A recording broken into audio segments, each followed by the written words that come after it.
Good day, everyone. I am from Grade 12 ABM 1 Batch 2 Group 4. We are going to present cultural relativism. I am Ashley Nicolosis and I will going to report categories of cultural relativism and growing concern on Filipino ethnocentrism. Good day, everyone. I am Karirang Kiryataharan from 12 ABM 1 Batch 2, and I am here to report Lesson 5. My name is Harian Shamalomar Aguila, and I will be discussing ethnocentrism. Hi everyone, I'm Flores Maria Jamaica, Group 4 Lesson 5, and we're going to explain what cultural relativism is all about. Hi everyone, my name is Luis Aldrus de la Cruz Ignote and I am reporting cultural relativism. Cultural relativism is the ability to understand a culture on its own terms and not to make judgment using the standards of one's own culture. Cultural relativism also explains why certain cultures eat different foods and different meals. Example, may ibang culture na hindi kumakain ng baboy or dinuguan. Hindi sila kumakain for some reason, kagaya ng Muslim and ng Iglesia. Well naman sa Katoliko, pwede naman natin kainin ang kahit anong pagkain na wala namang pinagbabawal. In short, some cultures has boundaries and own beliefs. Another example is yung mga breakfast sa ibang bansa. Parang sa Amerika, they have bacon, toasted bread, like that.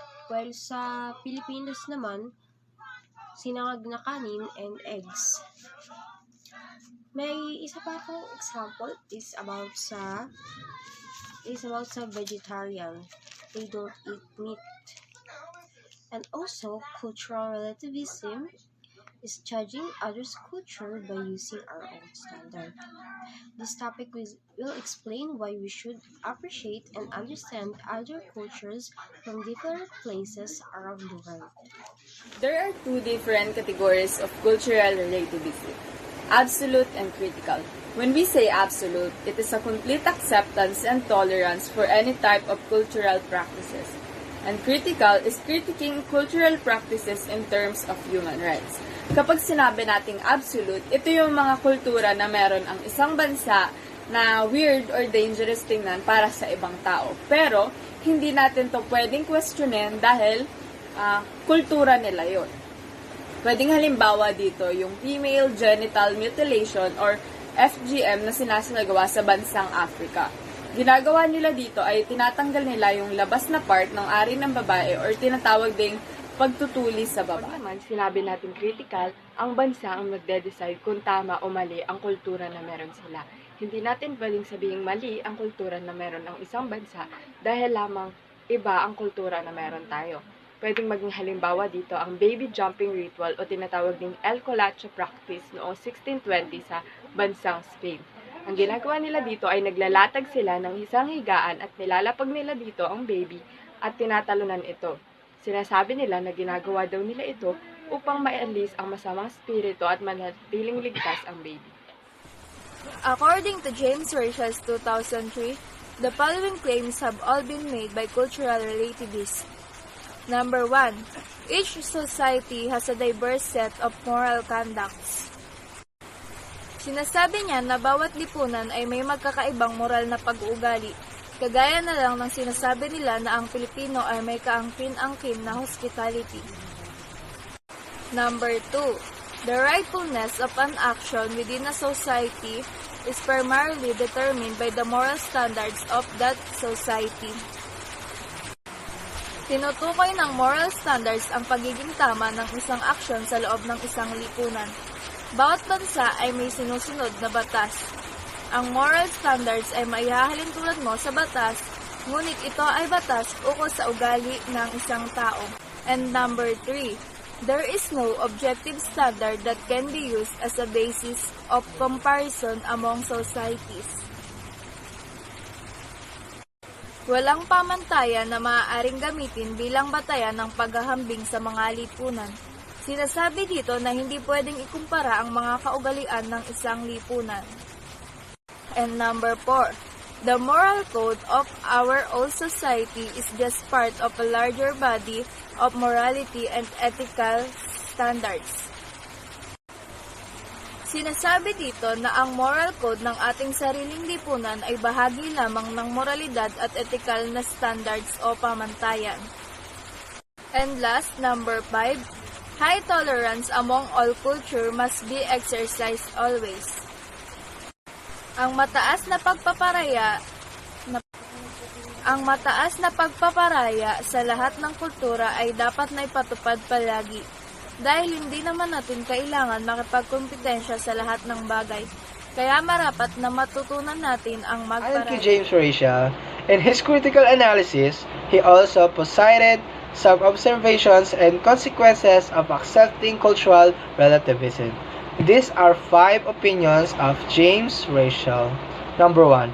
It is difficult to determine if the customs of other society is moral inferior to others. Para hindi kayo mahirapan, ang ibig sabihin lang nito is, mahirap sabihin na inferior o mas mababa yung antas ng kultura o tradisyon ng isang society. But some societies have tradition that might be wrong for us, pero wala tayong magagawa kasi kultura nila yon. Number 2, the decision whether action are right or wrong can be done just by consulting the standards of our society.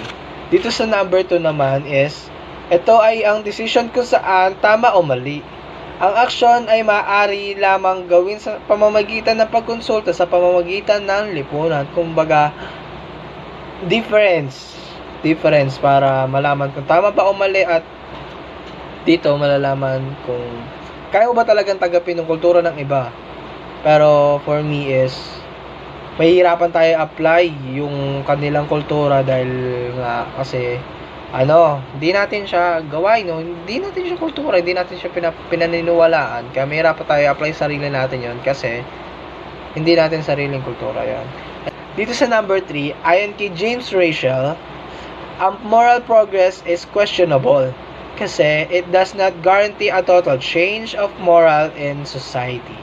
Not everyone can apply or accept the changes of moral progress. The objective of criticism is one's own culture is shallow.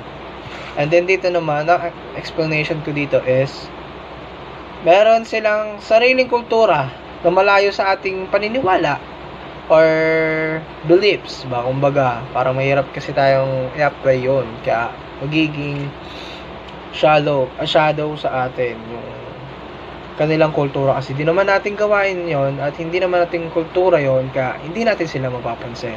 Ang paliwanag ko dito sa number 5 is mahirapan sila na paunlarin ang kanilang sarili o ang bansa dahil sa pagtanggap ng kultura ng iba. And then yun nga, gaya nga nasabi ko kanina is mahirapan tayong i-apply sa sarili natin na kanilang kultura kasi hindi naman natin gawain yun, hindi naman natin kinalakihan yun kaya mahirapan tayong i-apply sa sarili natin yun. And then, itong 5 na ito ay paliwanag ni James Rachel. At ito lamang ay epekto kapag tinanggap natin ang kultura ng relativism. Ayun lamang po. Salamat. Thank you. Ethnocentrism.